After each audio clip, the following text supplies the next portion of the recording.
नमस्कार, मैं हूं आपके साथ मयंक। आज 10 मई है और हॉर्मूज में ईरान और अमेरिका के बीच जबरदस्त तनाव देखने को मिल रहा है। दोनों के जहाज आमने सामने हैं, वॉरशिप्स आमने सामने हैं, छोटी बोट्स ईरान की तैनात हैं, सैकड़ों की संख्या में बोट्स तैनात हैं जिनके वीडियो आपने देखे होंगे। लेकिन इस बीच आज एक ऐसी खबर की चर्चा जिसने नॉर्थ कोरिया से लेकर अमेरिका तक सनसनी फैला दी है। मैंने नॉर्थ कोरिया का नाम लिया तो आप शायद समझ गए होंगे। खबर है किम जोंग उन के बारे में और मैं सीधा मुद्दे पर आना चाहूं।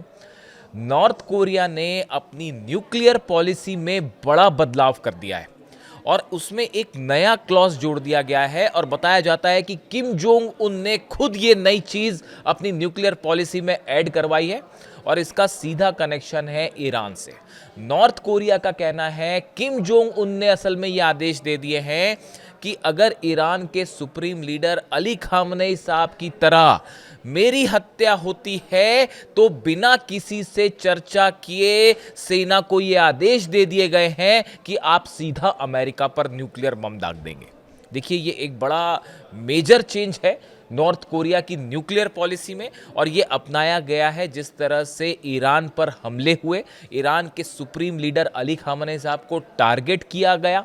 उसके बाद नॉर्थ कोरिया ने अपनी न्यूक्लियर पॉलिसी टोटली बदल दी है, उसमें काफ़ी परिवर्तन कर दिए हैं। बहुत तेज़ी के साथ काम हो रहा है वहाँ पे न्यूक्लियर, ना सिर्फ आर्मामेंट्स में बल्कि न्यूक्लियर मिसाइल्स को लेकर, आईसीबीएम्स को लेकर, न्यूक्लियर सबमरीन्स को लेकर तेज़ी से काम हो रहा है।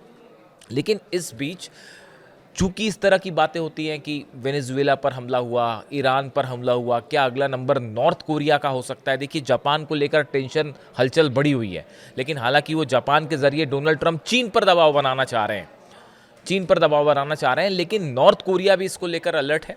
और देखिए, एक बड़ी मीटिंग होती है जिसमें नॉर्थ कोरिया की सेना शामिल थी, वहाँ की पार्टी के जो बड़े नेता थे वो शामिल थे और इस बैठक में किम जोंग उन की तरफ से ये बात कही गई कि अगर आने वाले भविष्य में किम जोंग उनको यानी उन्हें किसी भी तरह का उन्हें निशाना बनाने की कोशिश की जाती है, यानी कि अगर उन पर हमले की कोशिश होती है या उनका असैसिनेशन होता है, उनकी हत्या होती है, तो ऐसे में सेना को आदेश है कि बिना किसी से चर्चा किए, बिना वक्त गंवाए सीधा अमेरिका पर न्यूक्लियर बम दाग दिया जाए।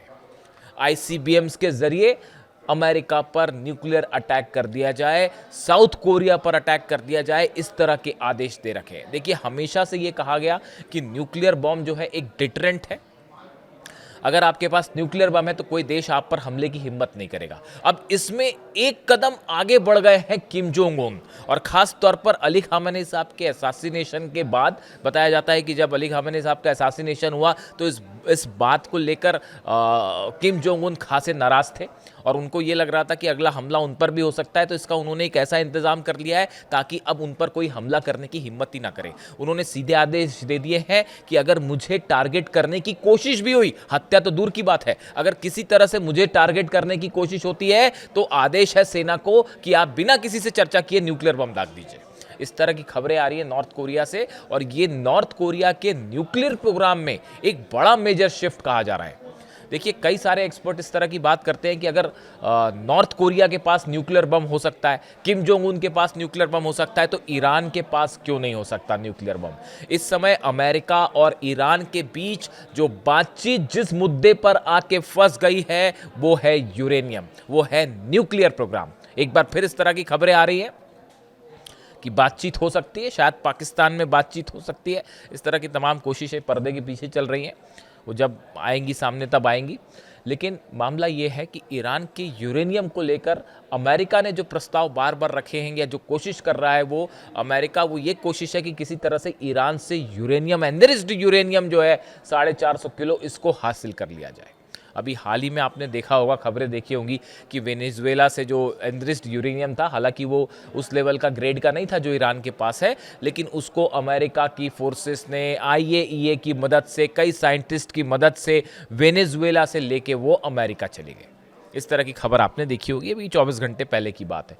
तो शायद डोनाल्ड ट्रंप इसी तरह का कोई प्लान बना के बैठे थे कि इसी तरह का कोई काम जो है वो ईरान में कर देंगे, लेकिन ईरान वेनेजुएला नहीं है ना, ये बात अब समझ में आ गई होगी।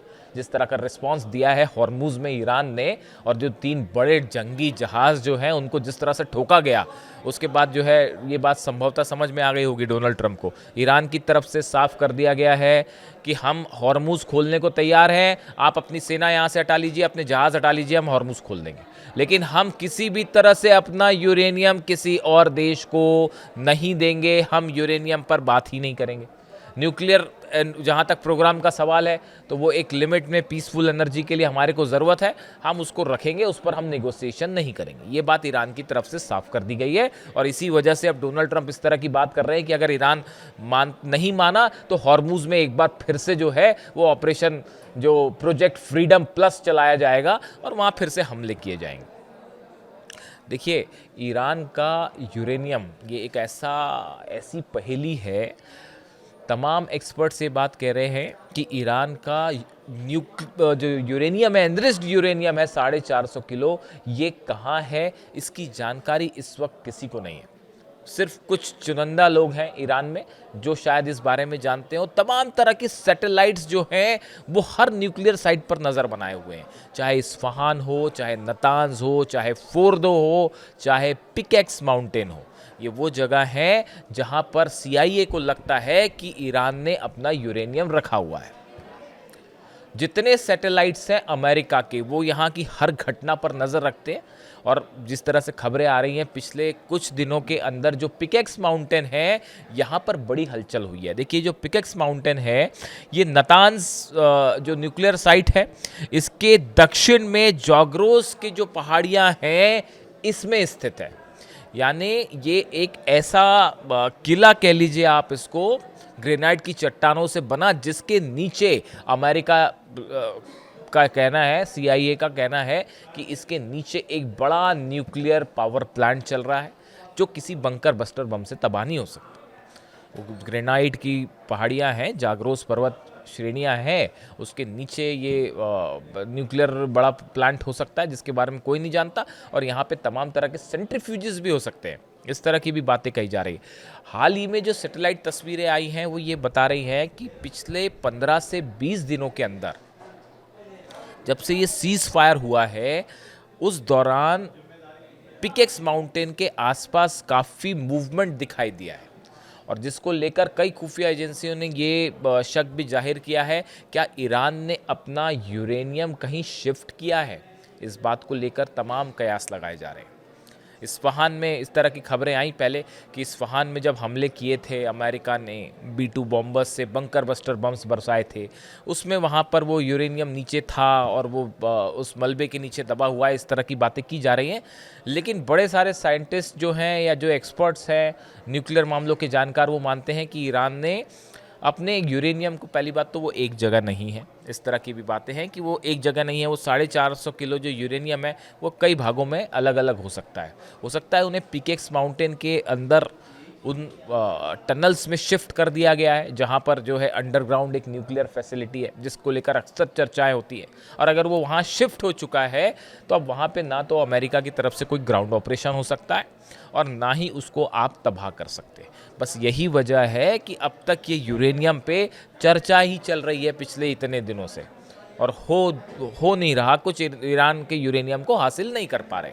देखिए, नॉर्थ कोरिया को लेकर भी इस तरह की खबरें हैं, जो साउथ कोरिया की तरफ से आरोप लगाए गए थे। साउथ कोरिया की तरफ से बात कही गई कि नॉर्थ कोरिया में कई सीक्रेट न्यूक्लियर प्लांट्स हैं जिनके बारे में कोई नहीं जानता। देखिए, एक तो ऐसा होता है कि हर देश अपने न्यूक्लियर प्लांट्स हैं, जैसे ईरान है, नतांज है, इस्फहान है, फोर्दो है, यहाँ बुशर है, ये सबको पता है कि यहाँ पे न्यूक्लियर प्लांट्स हैं, न्यूक्लियर एनर्जी सेंटर्स यहाँ पे चल रहे हैं। लेकिन कई बार ऐसा भी होता है कि आपके देश में कई न्यूक्लियर प्लांट्स ऐसे हैं जो एक्टिव हैं, लेकिन सीक्रेट तरह से एक्टिव है। यही कहना था साउथ कोरिया का कि किम जोंग उन ने कई ऐसे प्लांट्स बना रखे हैं जहां न्यूक्लियर प्रोग्राम तेजी से चल रहा है, जहां पे परमाणु बम जो है 6 बार परीक्षण कर चुका है नॉर्थ कोरिया। यहाँ पर उसको तेजी से हथियारों के रूप में कन्वर्ट करने का काम चल रहा है, न्यूक्लियर सबमरीन्स का काम चल रहा है, इंटरकॉन्टिनेंटल बैलिस्टिक मिसाइल्स जो हैं उसको मजबूत करने का काम चल रहा है। यानी ये खास तौर पर ईरान पर हमले के बाद से और विशेष तौर पर अली खामेनी साहब पर हमले के बाद नॉर्थ कोरिया इस बात को सुनिश्चित करना चाहता है कि जो गुस्ताखी अमेरिका ने ईरान के साथ की वो नॉर्थ कोरिया के साथ नहीं होनी चाहिए, और जो अली खामेनी साहब पर जिस तरह से असैसिनेशन हुआ वो किम जोंग उन के साथ ना हो। इसके लिए पॉलिसी पुख्ता सील प्रूफ कर दी गई है कि अगर नॉर्थ कोरिया पर हमला हुआ कुछ सोचने की जरूरत नहीं है, आप सीधा एटम बम दाग दीजिए। इस तरह की खबरें हैं। तो देखिए, जब नॉर्थ कोरिया में सीक्रेट न्यूक्लियर प्लांट्स चल सकते हैं, देखिए दावे तो बड़े सारे हो रहे हैं। कई एक्सपर्ट्स ये भी मानते हैं, ये भी आशंका जताते हैं कि जिस यूरेनियम को अमेरिका ईरान में खोज रहा है, क्या वो वाकई ईरान में मौजूद भी है या वो नॉर्थ कोरिया चला गया। देखिए, इस तरह की खबरें पहले आ चुकी हैं कई बार कि ईरान के कई हथियारों का काम बनाने का नॉर्थ कोरिया में सीक्रेट जो है प्लांट्स है उसमें हो रहा है, चाहे वो मिसाइल्स हो चाहे वो ड्रोन्स हो, और वो वक्त वक्त पे सप्लाई कर दी जाती हैं। बनती नॉर्थ कोरिया में है लेकिन सप्लाई कर दी जाती है। देखिए, ये जो रूट है इसको आप नहीं रोक सकते। ईरान से जो तेल चीन जाता है, लाख कोशिश कर ले अमेरिका, उसको रोकना असंभव है। वो इस तरीके से ट्रेड होता है और इस तरीके से समंदर में नए रास्ते खोज के वो ट्रेड कर दिया जाता है कि वो पता ही नहीं चल पाता। तो ऐसी हथियारों के आदान प्रदान को लेकर भी बड़ी सारी चीज़ें डाउट हैं कि चीन से जो कार्गो प्लेन पहुंचते हैं ईरान, तेहरान जब उतरते हैं तो उसमें क्या होता है, क्या चीज़ें उसमें नॉर्थ कोरिया से सप्लाई की गई होती है, या जब रशियन कार्गो कोई जेट अगर तेहरान उतरता है तो उसमें कहीं नॉर्थ कोरिया से कोई चीज़ सप्लाई। तो ऐसी बहुत सारी पॉसिबिलिटीज़ हैं जिसको लेकर बात की जाती है और इनको आप ओवर रूल भी नहीं कर सकते। देखिए, ऐसी चीज़ों का कोई प्रमाण नहीं आएगा, प्रूफ नहीं आएगा लिखा हुआ, लेकिन पिछले 70 दिनों से, बल्कि और 72 दिन हो गए, 72-73 दिनों से ईरान अमेरिका को लगातार अपने घुटनों पर लाए हुए है। चाहे यूएई पर हमले हो, सऊदी पर हमले हो, बहरीन, जॉर्डन, कतर, सब बेसिस तबाह कर दिए गए। इजराइल में इतने जबरदस्त अटैक्स हुए, ईरान को आप झुका नहीं पाए। तो कहीं ना कहीं से तो बड़ा हथियारों का सपोर्ट है, चीज़ें सप्लाई हो रही हैं, नेविगेशन मिल रहा है, बड़ी सारी चीज़ें होती हैं। इतने समय से सैंक्शन है ईरान के, नॉर्मल कोई देश हो तो वो कब तक कोलैप्स हो जाए, लेकिन उसके बाद भी ईरान फाइट कर रहा है। तो कहीं ना कहीं से तो कुछ ना कुछ चीज़ें हैं। तो देखिए, अब नॉर्थ कोरिया की जो प्लान की बात हुई उसको लेकर सवाल, पहली बात तो ये है कि नॉर्थ कोरिया की न्यूक्लियर पॉलिसी, दूसरी हमने बात की ईरान का यूरेनियम। देखिए, आप देखें इस बात को लेकर कई एक्सपर्ट्स ये बात भी रखते हैं कि ईरान भी इस बातचीत को लेकर पूरा टाइम ले रहा है। देखिए, अमेरिका तो अपना टाइम लगाई हुआ, अमेरिका बल्कि ज़्यादा जल्दी में है कि किसी तरह से ईरान का यूरेनियम हासिल कर ली जाए। लेकिन आप देखें, जब ईरान पर हमला होता है तो ईरान हमले भी कर देता है तुरंत। वो यूएई पे भी उसने मिसाइल मार दी 2-3 बार, और जो है हॉर्मूज़ में भी भिड़ गया। लेकिन फिर जब बातचीत वाली बात होती है तो ईरान कहता है अच्छा हाँ ठीक है, हम विचार करते हैं आपके प्रस्ताव पर। फिर वो बातचीत वाली बात चलने लगती है। हो क्या रहा है समझिए, ईरान कहीं झुक नहीं रहा है, या बातचीत करने के लिए ईरान उतावला नहीं है। ये एक स्ट्रैटेजी भी हो सकती है कि ये टाइम बाइंग स्ट्रैटेजी है, और एक दिन आप सो के उठें और पता चले, खबर आए कि पिकेक्स माउंटेन के आसपास जो है वो एटमी धमाका हो चुका है और ईरान अब न्यूक्लियर स्टेट है। क्या ऐसा भी है? इस तरह की भी कई साइंटिस्ट इस तरह की भी आशंका जता रहे हैं कि भाई ये भी संभावना है कि जो टाइम पीरियड बाय किया जा रहा है बातचीत के नाम पे, क्या ईरान का पिकेक्स के माउंटेन्स के नीचे तेजी से कोई फाइनल स्टेज में है न्यूक्लियर प्रोग्राम? इस तरह की भी पॉसिबिलिटीज़ तो बहुत सारी हैं। लेकिन अब देखिए, हकीकत जो ये है कि हॉर्मूज़ को लेकर मामला हॉर्मूज़ में भले फंसा हो कि कैसे हॉर्मूज़ खुलेगा नहीं खुलेगा, लेकिन जो असली कोर इशू है, अब आप पाकिस्तान में बात होती नहीं होती, कहीं और बात होती नहीं होती, ये तमाम चीज़ें हैं। लेकिन यूरेनियम को लेकर, न्यूक्लियर प्रोग्राम को लेकर दोनों में डेडलॉक है, और ये डेडलॉक आप किसी भी शर्त पर कुछ भी बात करते रहे, किसी चीज़ का कोई नतीजा नहीं निकलेगा जब तक यूरेनियम को लेकर कोई समझौता नहीं होता। और ईरान का स्टैंड साफ है, ईरान अपना यूरेनियम किसी कीमत पर नहीं देगा, इसके लिए चाहे जंग ही क्यों ना करनी पड़ जाए। और इस बीच नॉर्थ कोरिया की ये पॉलिसी, जिसको लेकर बार बार ये कहा जा रहा है कि भाई अगर नॉर्थ कोरिया के पास न्यूक्लियर बम हो सकता है तो ईरान के पास क्यों नहीं हो सकता, इस तरह के सवाल उठने लगे।